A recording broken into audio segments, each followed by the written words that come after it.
People like you don't belong in the private pavilion.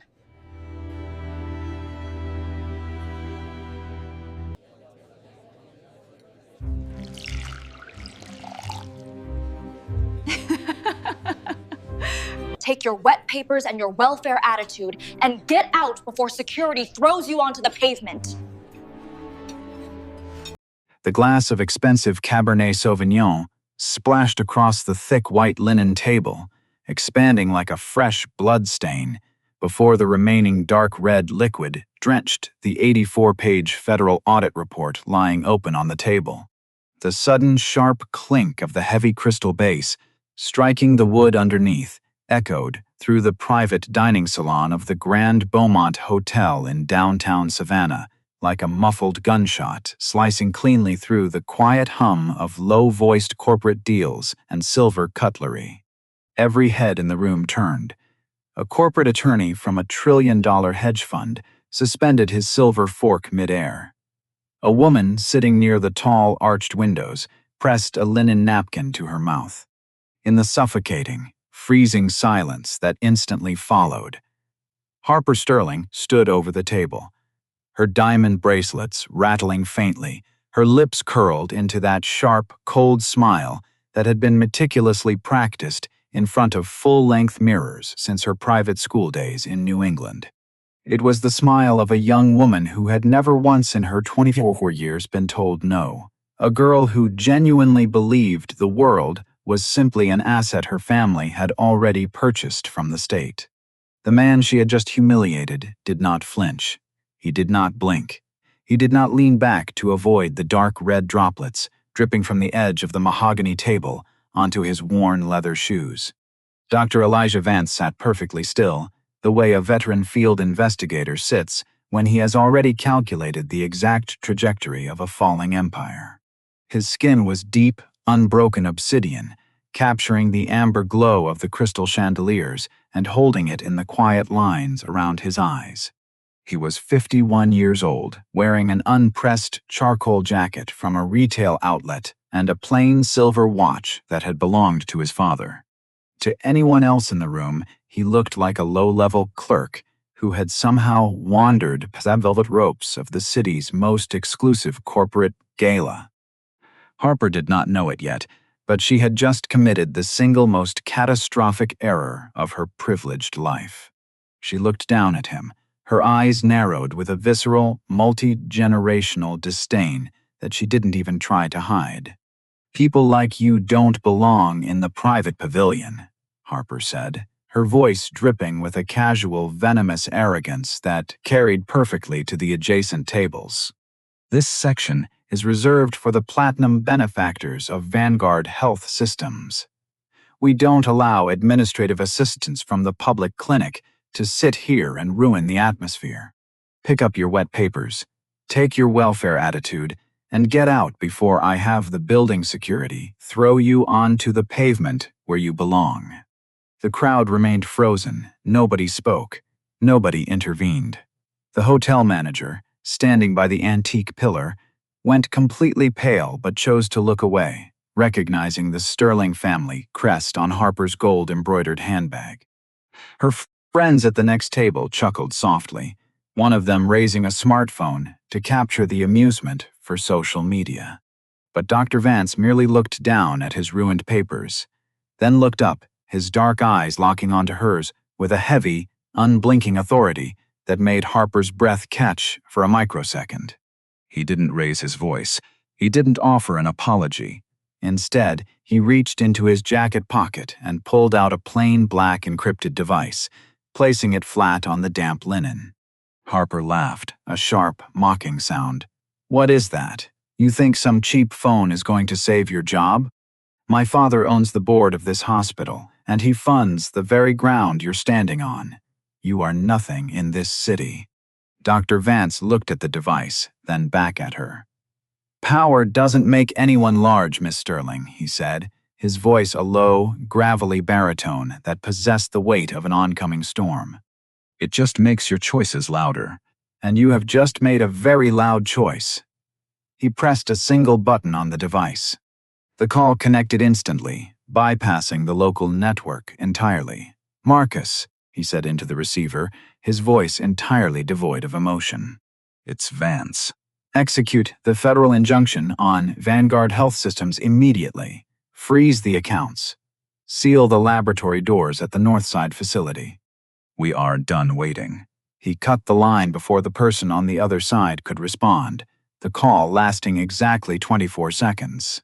Harper's smile faltered for a fraction of a second, a shadow of uncertainty crossing her face before her practiced arrogance reasserted itself. "You're delusional," she whispered, though her voice lacked its previous razor-sharp edge. But as she spoke, the heavy oak doors at the front of the pavilion swung open, and 3 men in dark tactical jackets with gold federal seals stepped into the light. Let's rewind this entire sequence. Exactly 12 hours before the crimson wine stained the federal audit papers at the Grand Beaumont Hotel, Dr. Elijah Vance started his morning at 5:45 a.m. in a completely different world. He lived in a modest 2-bedroom brick house in the historic but heavily underfunded neighborhood of East Savannah. The floorboards creaked under his feet as he moved toward the kitchen, a familiar sound that grounded him every single day. His morning routine never varied. He brewed a single cup of black chicory coffee using the same metal percolator his father had carried during his service as a military nurse in the 1970s. Elijah didn't care for the automated espresso machines or the luxury pod systems that the executives at Vanguard Health Systems used to line their office kitchens. He preferred things that required patience. While the coffee dripped, Elijah sat at a small wooden table covered in neatly arranged manila folders. For the past 6 months, the kitchen table had served as the command center for one of the most dangerous corporate integrity investigations in the state of Georgia. Elijah was not an administrative assistant, despite what Harper Sterling's expensive education led her to assume based on his clothes. He was a senior epidemiologist and the lead director for the Federal Biomedical Ethics Oversight Commission, an independent agency operating with direct statutory authority from Washington. He spent his early career moving through rooms where the real decisions were made, earning his doctorate at Johns Hopkins University, followed by a residency at the Center for Disease Control in Atlanta, and eventually leading a federal task force that exposed pharmaceutical price gouging in Philadelphia.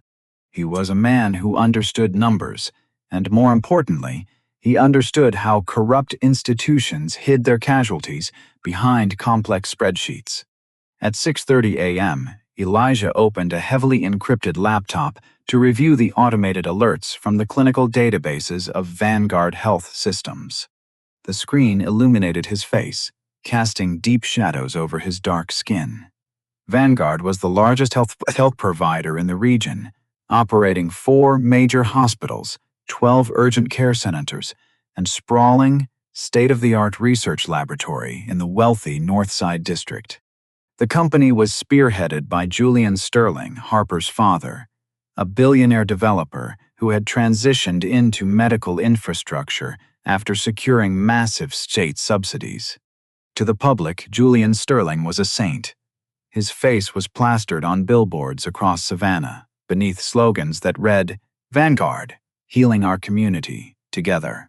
He donated millions to local museums, funded university wings, and gave highly publicized speeches about bringing world-class healthcare to the American South. But Elijah's files told a terrifyingly different story. The investigation, cataloged under Federal Case File GA8902V, wasn't about simple financial tax evasion or inflated construction billing. It was about human lives. 3 months prior, a senior data analyst within Vanguard, named David Park, had quietly contacted Elijah's office through a secure, anonymous Dropbox. David had discovered that over a period of 2 years, Vanguard's clinical research division had been conducting unauthorized, off-label testing of an experimental cardiovascular drug called Zelaprax. The drug was funded by a massive multinational pharmaceutical conglomerate that had promised Vanguard a staggering $62,500,000 bonus if the clinical trials achieved immediate, positive results for FDA approval. The horror lay in how the trial was conducted. To protect their wealthy patients from any potential side effects, Vanguard's executive board had deliberately routed the experimental treatments exclusively to their public aid clinics, specifically the South End Community Health Center. The South End Clinic served the city's poorest residents, predominantly low-income families of color who relied on state-subsidized care. These patients were given Zelaprax under the guise of standard, routine blood pressure maintenance. They didn't sign consent forms. They weren't briefed on the severe neurological risks. They were treated as disposable test subjects. Elijah's fingers traced the rows of data on his screen. The results were devastating. 1,420 patients had been administered the drug. Out of those, 84 individuals had suffered severe, unrecorded cardiovascular complications, and 12 had lost their lives. Vanguard had systematically buried the anomalies. They falsified the coroner reports through a network of bribed medical examiners, labeling the deaths as pre-existing natural causes. They threatened the clinic staff with immediate termination and blacklisting if anyone questioned the sudden spike in mortality rates. Elijah closed his laptop, his jaw tightening in the quiet morning light. He knew the weight of this silence all too well. His own father, a proud black man who had dedicated his life to community nursing, had died fighting a similar systemic cover-up in a segregated clinic decades ago, losing his pension and his health in the process. Elijah had promised himself that the next time a system tried to crush the vulnerable, he would be the one holding the hammer. At 7:45 a.m., Elijah, dressed in his usual plain charcoal jacket, slipped his father's silver watch onto his wrist and walked out to his old sedan. He didn't use a federal car service. He preferred the complete invisibility of a faded vehicle that blended into the Savannah traffic. He drove past the glittering new waterfront hotels, past the historic squares lined with Spanish moss, and straight toward the downtown business district. Tonight was Vanguard's annual charity gala at the Grand Beaumont Hotel, a multi-million-dollar event where Julian Sterling intended to announce a new expansion project. Elijah had secured an entry pass under his basic academic title, carrying the finalized 84-page federal audit report in a plain leather briefcase. He wasn't there to negotiate. He was there to observe the players before the trap snapped shut. As he walked through the heavy, gilded doors of the Grand Beaumont at 7 p.m., he watched the city's elite arrive in pristine white Teslas and armored Mercedes. He saw Harper Sterling step out of a chauffeured town car, draped in silk, laughing loudly with her friends as she dismissed the valet with a flick of her hand. Elijah calmly walked into the VIP pavilion, took a seat at an empty table near the back, and opened his file. He began to wait, knowing that arrogance always paves its own road to destruction. The timeline snapped back to the freezing reality of the Grand Beaumont Hotel's VIP pavilion, right where Harper Sterling stood, her lips trembling with a volatile mixture of unadulterated rage and sudden, unexpected humiliation. The 3 federal agents who had just entered the room didn't move toward the exits. Instead, they stood flanking the heavy oak doors, their expressions carved from granite, their eyes scanning the wealthy crowd with absolute indifference to the millions of dollars represented in that room. Harper took a half-step backward, her diamond bracelets clinking against her wrist like miniature handcuffs. She looked around the dining salon, expecting her social circle or the hotel staff to immediately intervene, to restore the natural order where she was always protected. But the silence in the pavilion had turned heavy and transactional. Her friends at the adjacent table had quietly lowered their smartphones, their faces suddenly blank, calculating the immediate social cost of being associated with her at this exact moment. "Do you have any idea what you're doing?" Harper hissed, trying to force her voice back into its familiar, razor-sharp register of command, though a subtle crack at the edge of her tone betrayed her. She pointed a manicured finger at Dr. Vance, who remained seated, calmly turning the pages of his damp report. He's an intruder. He's a public clinic worker who snuck into a private, high-tier benefactor gala to harass my family. Arrest him.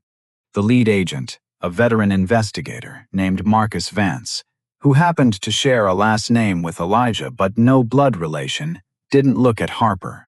He walked directly to Elijah's table, stopped, and executed a formal, crisp nod. The perimeter is completely secured, Director Vance.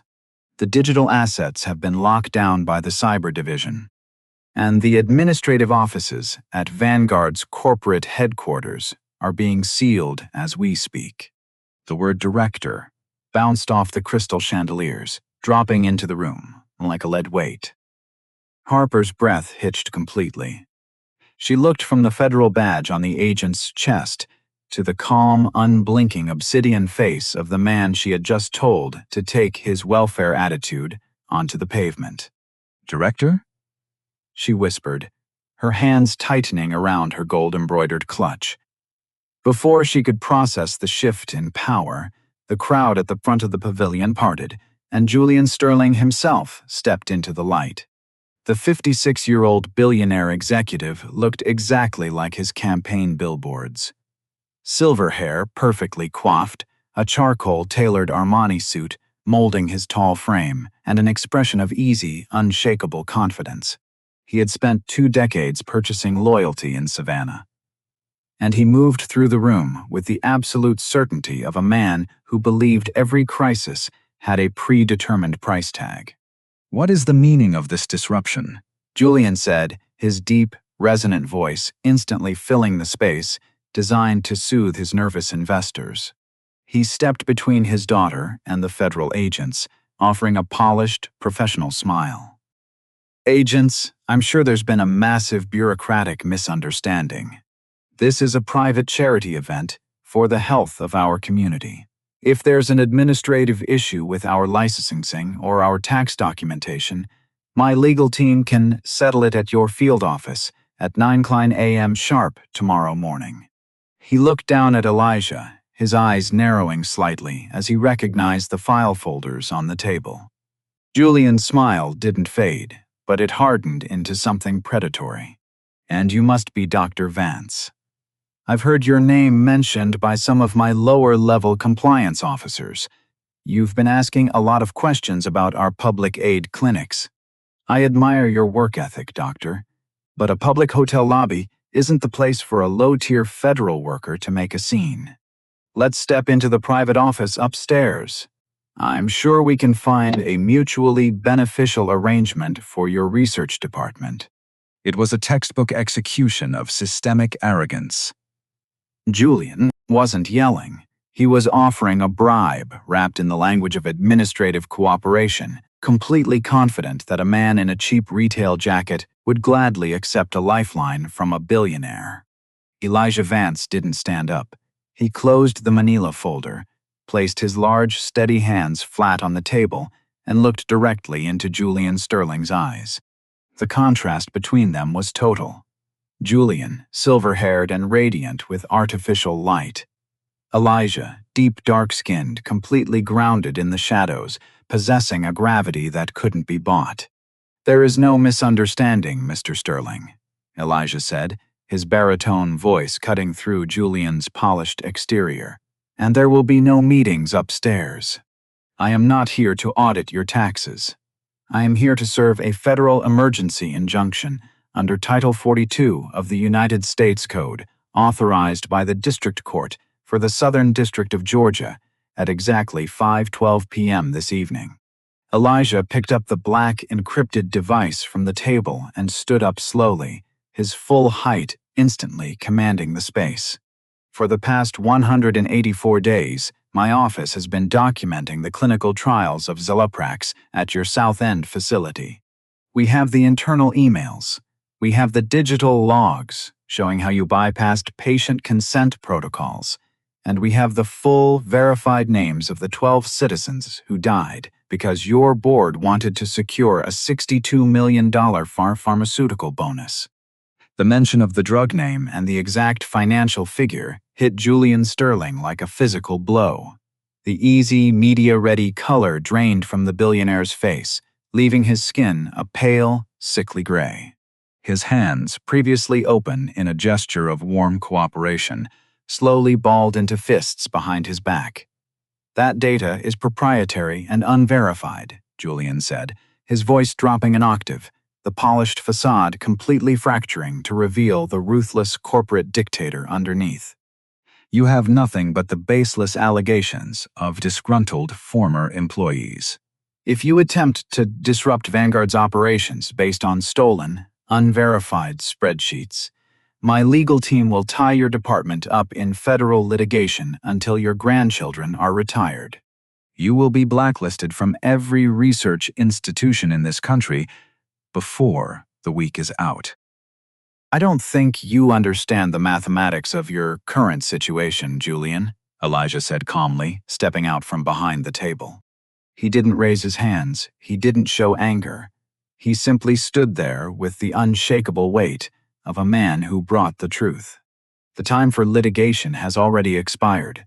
The storm isn't brewing anymore. It's already here. As if on cue, the muffled, synchronized thud of heavy vehicle doors closing echoed from the street outside the hotel's panoramic windows. Harper turned her head toward the glass, her eyes widening in absolute terror. Down on the avenue, 5 black federal transport vans had parked along the curb in a flawless, professional formation, blocking all lanes of traffic.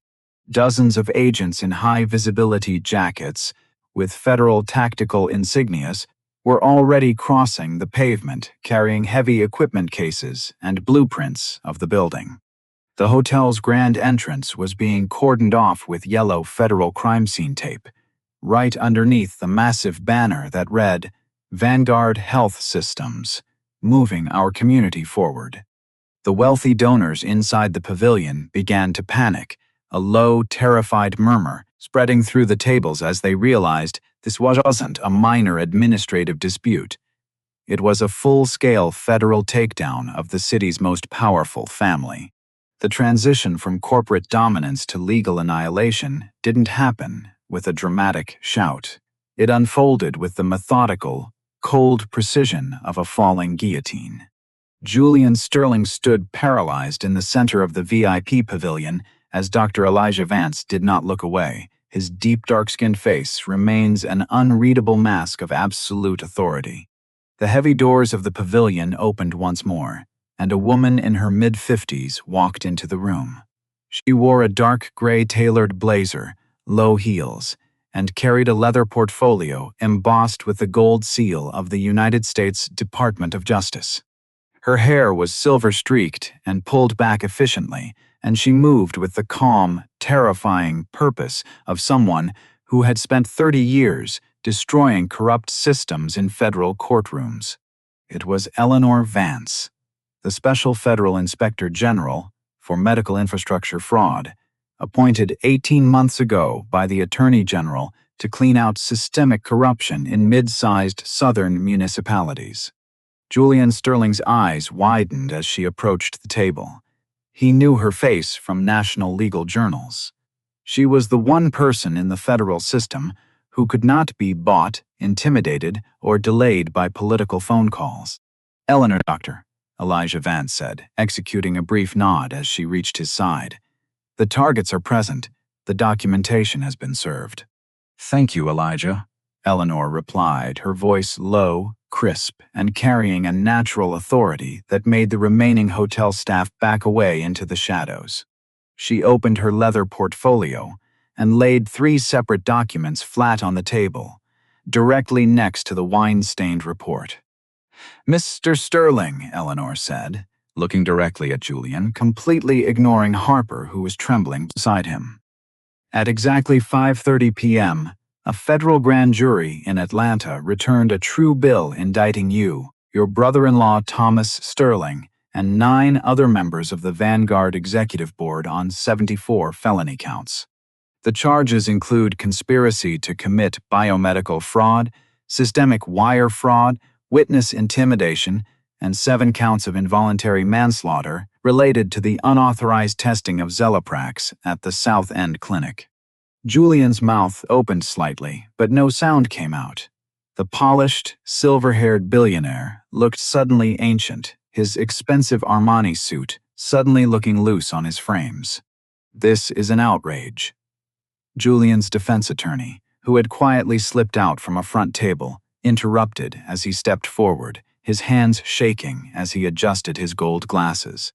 "My client has a constitutional right to review these allegations with counsel before any enforcement action is taken. You cannot disrupt a public charity gala based on an unsealed indictment." Eleanor didn't look at the attorney. She simply turned a page in her portfolio. "The indictment was unsealed 45 minutes ago, counsel. Furthermore, we are not just enforcing an arrest warrant. We are executing an emergency asset forfeiture order signed by a federal judge under the RICO statute. As of 6 p.m., every corporate bank account tied to Vanguard Health Systems, including the Sterling Family Charitable Trust, and your private offshore accounts in the Cayman Islands, has been frozen by the Department of the Treasury. You have no operating capital, Mr. Sterling. You have no corporate authority left." Harper Sterling let out a sharp, choked gasp, her gold-embroidered clutch slipping from her fingers and hitting the carpeted floor with a dull thud. The diamond bracelets on her wrists, which had felt like symbols of ultimate freedom just 20 minutes ago, now felt heavy, cold, and suffocating.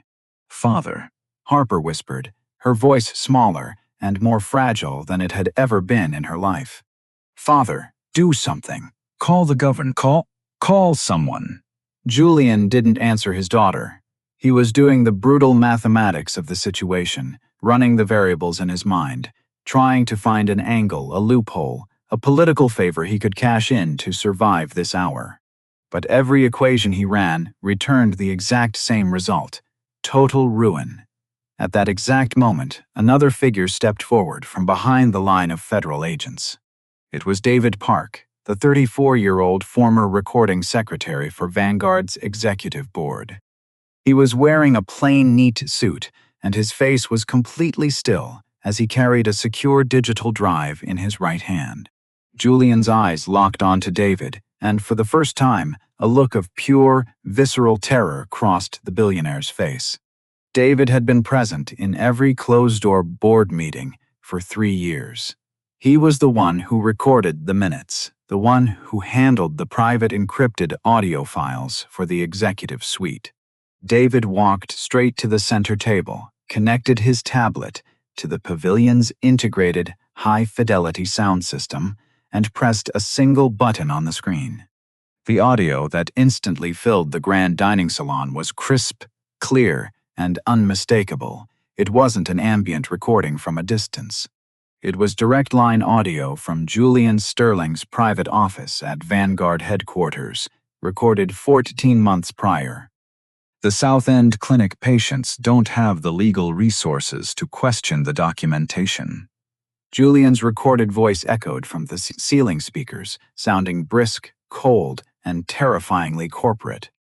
If we show a 12% increase in cardiovascular stabilization among the test group, the pharmaceutical conglomerate releases the $62 million bonus by the third quarter.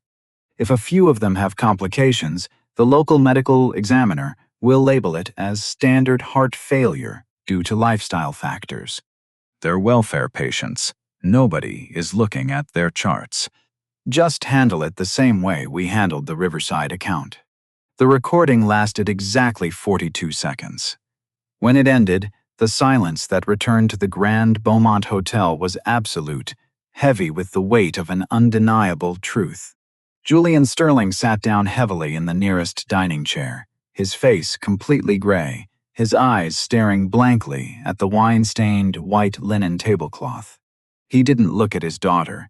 He didn't look at his high-priced attorney, and he didn't look at the crowd of wealthy donors who were already turning their backs on him to file out through the side exits.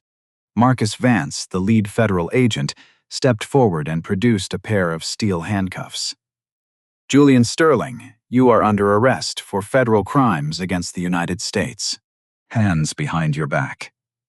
As the steel clicked around her father's wrists, Harper stood frozen, watching the billionaire who had governed her entire world being led out of the pavilion like an ordinary criminal.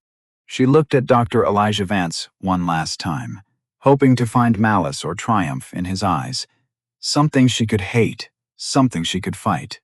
But Elijah merely looked at her with a deep, quiet pity that was infinitely more devastating than anger.